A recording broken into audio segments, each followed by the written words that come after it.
The story of Noah's Ark begins with a portrayal of a world gone astray.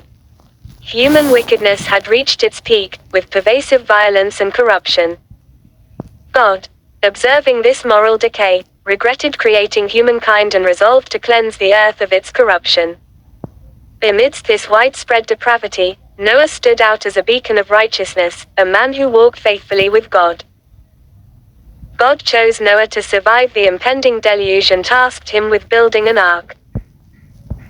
God provided Noah with specific instructions. The ark was to be made of gopher wood, and it would be a colossal vessel, 300 cubits long, 50 cubits wide, and 30 cubits high.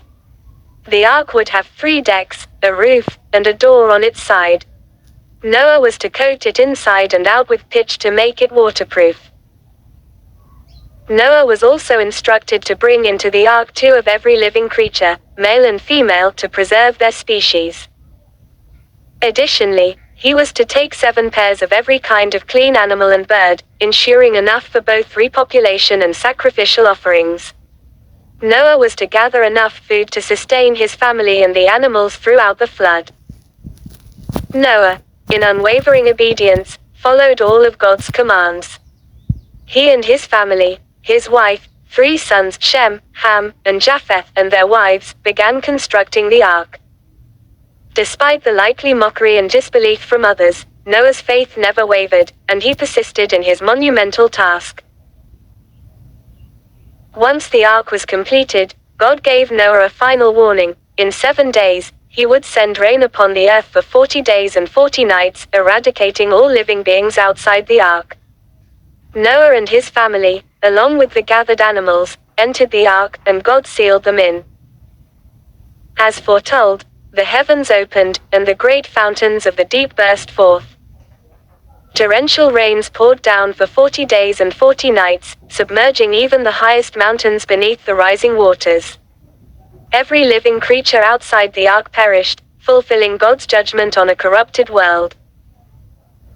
The ark floated on the surface of the waters, carrying Noah, his family, and the animals safely within.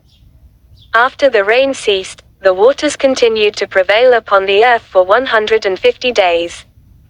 Eventually, God remembered Noah and caused a wind to pass over the earth, and the waters began to recede.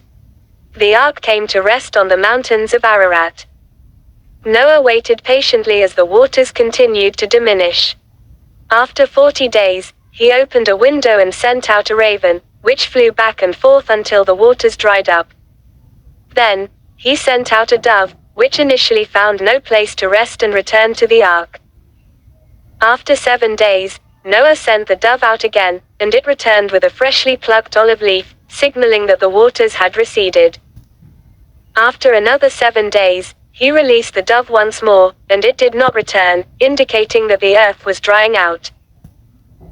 God then commanded Noah to come out of the ark, along with his family and the animals.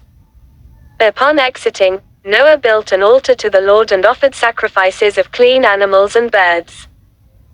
God was pleased with the offerings and promised never to curse the ground again because of humans, despite their inclination towards evil from youth.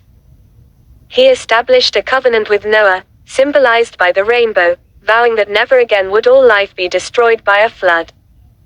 This covenant marked the renewal of the relationship between God and humanity, with Noah and his family at its foundation.